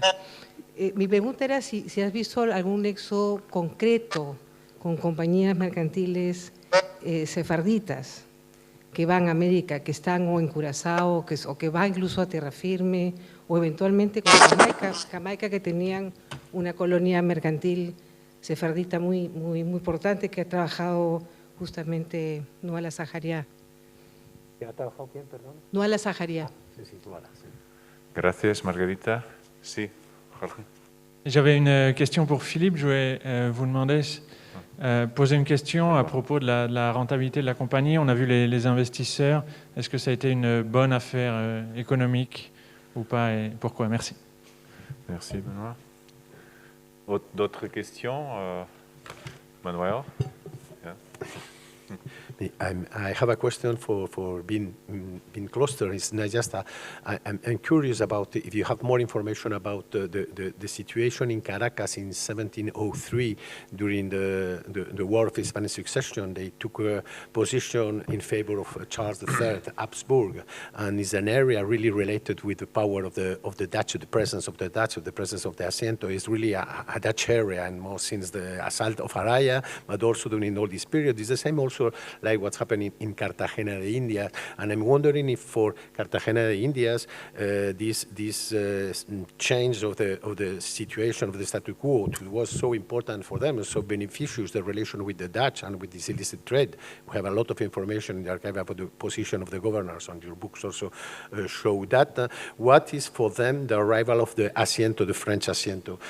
Dans ce sens, je veux faire aussi une question à Philippe, non, parce que je me demande aussi comment est-ce que ces villes vont recevoir les villes américaines qui sont mal considérées comme des espaces corrompus, des espaces terribles, de la part des populations locales, des républiques urbaines locales, l'agressivité française. Parce qu'il faut penser que la situation de l'attaque à Carthagène en 1697, ce n'est pas un cas exclusif de l'espace américain. C'est une politique agressive de Louis XIV envers les républiques en général en Europe. Il vient de bombarder Alger, la première république qu'il bombarde. Après, il fait le même avec Gênes. Après, il va faire le même avec Bruxelles. Il va faire la même année 1687 avec Barcelone. Donc, il y a une espèce de nouvelle façon de faire la guerre, l'autonomie de l'espèce de l'État, d'un État pleinement souverain vis-à-vis de cette espèce de autonomie urbaine qui était très bien défendue au sein de la monarchie hispanique et que, de mon point de vue, a des très forts rapports avec la présence, par exemple, de ces communautés transnationales comme celle des séfaradites, qui vont souffrir beaucoup de l'apparition et des Hollandais aussi, de ce système nouveau avec les Français, et après aussi avec le Asiento anglais, à partir de 1713, qui va être vraiment une chose terrible pour les communautés séfaradites. Elles vont vraiment perdre, et la politique de Philippe Quint à l'intérieur de l'Espagne, elle va être aussi très agressive envers des Juifs, donc une politique complètement opposée à celle qui avait été pratiquée par les Habsbourg, en collaboration avec les républiques, avec Hambourg, avec la République hollandaise. Donc c'était simplement la question. Any more questions? So I think it's now time to give the speakers a chance to answer to all the questions. So we will follow the order of presentations. First Manuel, then Wim, and finally Philippe. So the floor is yours. Thank you. Thanks for the questions. First, to this one of Linda Newson. It's true, the Philippines is the last area where the war between Spain and the Netherlands ended, because that have to take at least 1 year and something more in order to arrive at the news of the Peace of Münster at the end of 1694. And during this period, the situation of the world was really strong. Really was one of the only areas where still the Dutch Republic and the Spanish monarchy during the 1640s were still in war, because all this position of the East Indian Company, very aggressive and tried to profit the position. But at the same time, we quickly changed this thing, because the enemy, the confrontment of the Dutch against the Portuguese, that were the real enemies in Asia, and the agreement with the Spanish and the possibility of the traders, and also for the East Indian Company, the profit for the trade and the control of the argent, of the plata for the company was so interesting that began to provoke a really strong collaboration between the Philippines and also Batavia. Mailing Ruffles, she has written very interesting things about that, and also the strong link between the Chinese community in the two towns, Manila and Batavia, were really strong. And finally, even the interest of the East Indian Company to control the plata who's coming from the Galeón de Manila. So that became really an area really interesting of a strong collaboration, I think, for this part. But nevertheless, I think we have going more information. Rodrigo conference tomorrow is about the circulation of all kind of other kind of slave from the route of Asia. That was also another element. Black slave also coming from Portugal colonies, ¿no? And for Margarita, yo la verdad, Margarita, conozco más la documentación, digamos, que tiene que ver con Estado, que tiene que ver con las negociaciones que está llevando a cabo Belmonte con el embajador español. Normalmente es el agente fundamental del embajador, pero también del gobernador, que además le canaliza muchísima información, eso sí que es verdad, en torno a documentación de la compañía, de documentación que tiene que ver con compañías concretas, con firmas concretas, con el estado de la Bolsa de Ámsterdam, con la posesión de determinadas... Ese tipo de información sí que te la puedes encontrar a veces anexa en las consultas del Consejo de Estado, y también luego se remite al Consejo de Indias y se ve ese tipo de información. Por ejemplo, hay un legajo que es riquísimo en Indiferente General en Simancas, el 1668, que es una sucesión semana tras semana de toda la información detallada de los comerciantes holandeses que están yendo directamente por la ruta, o sea, por Canarias o directamente hacia América, con nombres. Es decir, el mismo que está ayudando a la compañía está denunciando, y es lo que quería decir antes en mi inglés un poco extraño, está denunciando a colegas o a personas con las que colabora, ¿no? Él va a conseguir al final incluso un título de barón, un título de conde, es decir, al mismo tiempo él tiene esa posición tan extraña. Luego también sí que es verdad, y eso en los libros de Manuel o en el libro de Gotheil, que tiene mucha información sobre la familia Belmonte, sí que hay mucha documentación sobre firmas y familias y comerciantes sefarditas con nombres y apellidos que están operando en Curazao, con los que Belmonte sí que tiene una conexión directa, y que serán algunos de esos factores los que yo sí que tengo constancia de que se van a convertir luego posteriormente en cónsules y en agentes del rey, de Carlos III de Habsburgo, cuando Belmonte se convierta en embajador, nada más y nada menos que en embajador del rey católico sefardita, el jefe de la comunidad sefardita, el que funda la sinagoga, todavía está en pie en Ámsterdam en 1675, es decir, es una persona que cualquiera, además de estos sefarditas de corte, que su casa era un espacio de sociabilidad aristocrática de lo más refinado. Guillermo III, cuando pasaba por Ámsterdam, se iba a su casa, los embajadores en general. Por lo tanto, es una persona con muchas cabezas, es muy interesante ver eso, y sí que existe información, digamos, por supuesto, bastante, y se puede consultar en los fondos del Archivo Notarial de Ámsterdam. Eso los conoce muy bien Filipa y también Jonatán, y yo he estado viendo un poco lo que hay volcado en Internet, documentación que además no está toda en holandés, hay mucha que está en portugués y en español. Ellos están obsesionados por el español es su signo de identidad, todo lo escriben en español, todo lo hacen, es decir, tienen una especie de obsesión por difundir la cultura española, por convertirse en eso. Entonces, en ese sentido, sí, notariales en español perfectamente. O sea, es una cosa, la documentación sefardita, y además riquísima, que se tiene que utilizar mucho más, la verdad que es. Y además mucha de ella está disponible en Internet, ya se puede acceder. Espero haberte contestado. Gracias, Manuel. Vim, now the floor is yours for answering to the questions. Thank you.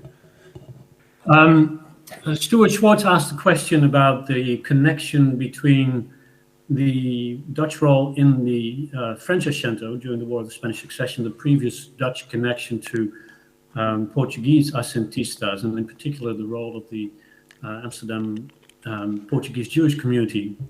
And there's really not a clear connection between the two. From what I've seen in the French Asiento, the Asiento that Monsieur Ducasse was instrumental in establishing, and this man from Navarra, Juan Churió, that is established in 1708, and that leads to many slave shipments to Spanish America. But there's no role as intermediaries at all on the part of the Portuguese community in Amsterdam that I've seen.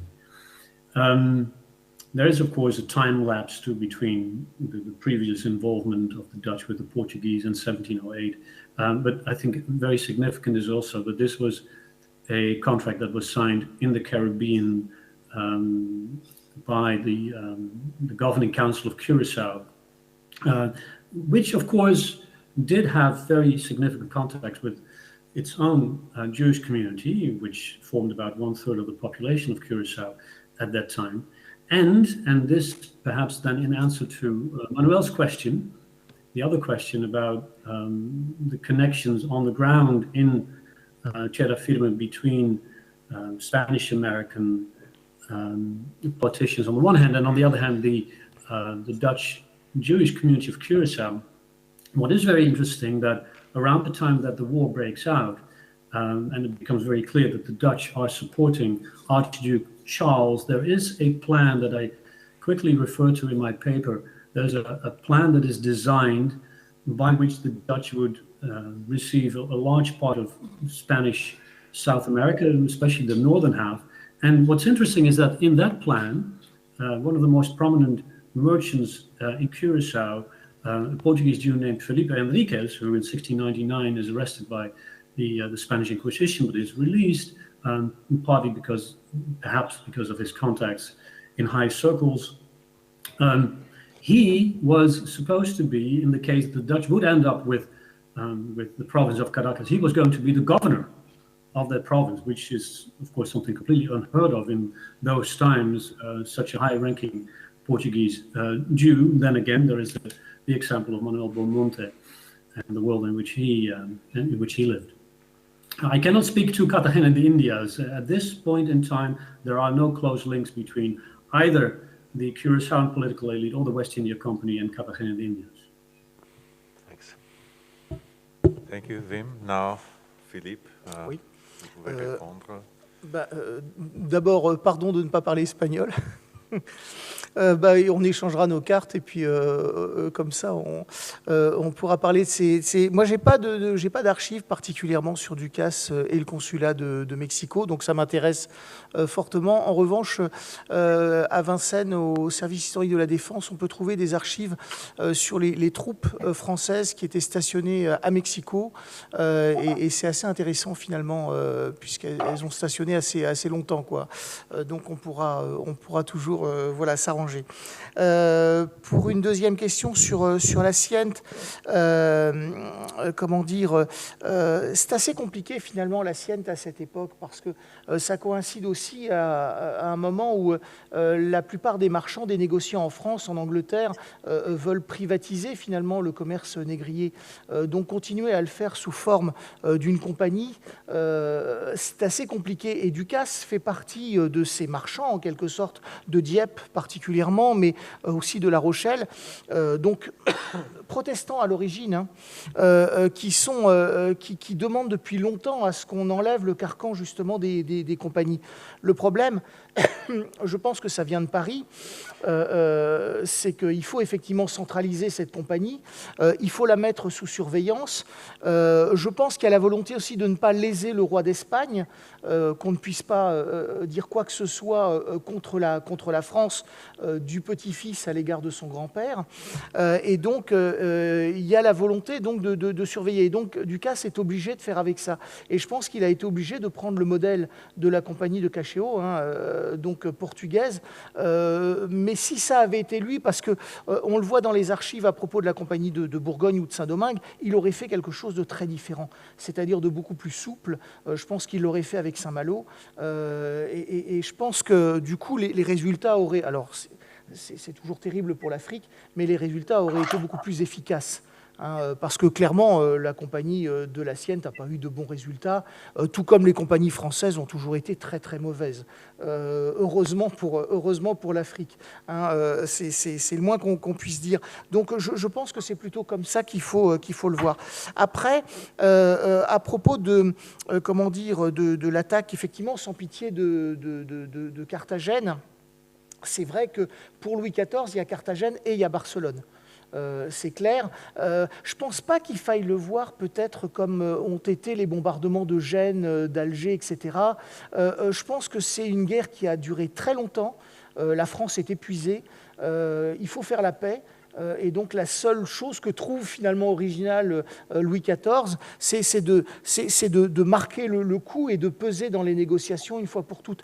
J'en tiens pour preuve que finalement en 1697, il y a Barcelone et il y a Carthagène. Si on prend pendant la guerre de succession d'Espagne, il y a Rio de Janeiro en 1711, avec l'excursion assez fantastique de Jacques Cassard aux Antilles, avec Montserrat, Cap-Vert, Wilhelmstadt, etc. Tout ça a pour volonté de faire accélérer les négociations pour avoir la paix. On a un roi qui est fatigué, on a un royaume qui est fatigué, on n'est plus du tout dans le cadre, je crois, d'une monarchie qui peut prétendre, paraître rayonnante. C'est plus le cas du tout. Hein. Donc effectivement, c'est terrible si que ça ait pu toucher les républiques dont tu parles, et puis également les sociétés safarades. Mais par ailleurs, il faut quand même voir que les sociétés safarades en France ne sont pas inquiétées. Bordeaux, c'est florissant, donc il n'y a pas une volonté de nuire particulièrement aux Juifs, en tout cas dans cette histoire. Je crois que c'est un dégât collatéral. Après, effectivement, j'ai dit corrompu pour les Espagnols. Je vous rassure, hein, les Français sont corrompus tout autant que les Anglais d'ailleurs. Je pense que la corruption, d'abord c'est une marque de fabrique de l'époque. Je ne crois pas que ça ait disparu complètement. Et puis c'est surtout visible, c'est plus visible en Amérique. Simplement peut-être ce que les diplomates français entendent par corruption à l'époque, c'est aussi la peur qu'il y ait une trahison, c'est-à-dire que les autorités espagnoles restent fidèles aux Habsbourg et donc à Charles III. C'est dans ce sens-là, effectivement, que dans la correspondance, on parle de corruption aussi. Hein, on a une très très grande méfiance. C'est pour ça que Ducasse, non seulement place les facteurs de la compagnie un petit peu partout dans les places, hein, lui ne va pas à la Veracruz, hein, donc il envoie celui qui va devenir son gendre, d'ailleurs très bientôt, donc c'est une affaire de famille, mais il est vigilant effectivement à ce qu'on a dans la correspondance toutes les autorités espagnoles, tous les présidents, tous les vice-rois, etc., qui sont passés en revue, et on essaie de voir effectivement qui sera fidèle, qui ne le sera pas, sur qui on peut compter ou pas, quoi. D'ailleurs, ça a été un tort, parce que finalement, quand on regarde la guerre, le déroulement de la guerre de succession d'Espagne, on s'aperçoit que les Anglais ont pris grand soin de ne pas attaquer l'Espagne. Parce que justement, ils se disaient, si Charles III monte sur le trône, ce qui a quand même été le cas 2 fois, peut-être qu'effectivement, l'Amérique nous ralliera d'un seul tenant. Donc voilà ce que je peux dire un petit peu. Alors la rentabilité, pour terminer, impossible de dire, bien sûr que ça a été rentable. C'est-à-dire que, en fait, quand on regarde les papiers de la Compagnie de la Sienne, quand on regarde sa dissolution, hein, ça va durer jusqu'en 1721, hein, donc c'est quelque chose qui a pris beaucoup de temps. Il a failli négocier, tout le monde disait qu'il était ruiné. En réalité, on ne peut mesurer le profit que si on a ce qu'a rapporté l'interlope. C'est-à-dire que, et ça, on n'en sait fichtre rien, quoi. On sait simplement que certains ont fait de très très bonnes affaires. Et puis tout ça est en lien aussi avec ce qui se passe en mer du Sud. Donc c'est l'histoire de la fraude en Amérique qu'il faudrait réécrire. La fraude, elle est partout. C'est un petit peu comme, si on parle de piraterie, on va parler de piraterie, on va dire, tiens, il y a un bateau pirate. Alors là, tout le monde va ouvrir des grands yeux, sauf que c'est l'arbre qui cache la forêt.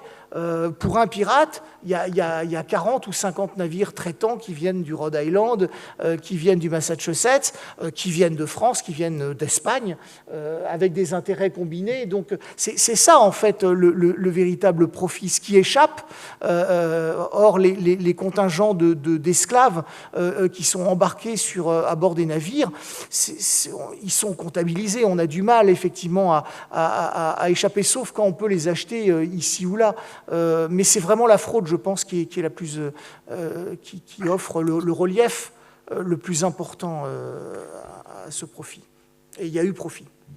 Merci beaucoup, Philippe. Bon, creo que I think we've reached the end of our work during this long and very fruitful morning, and very fruitful morning. So we will resume our work at 4 p.m. Spanish time. 4 p.m. With a session titled Connected Spaces, Trade Routes and Networks of Distribution of Labor. So on behalf of the organization, I thank Manuel, Wim, and Philippe for these 3 wonderful presentations. Thank you very much.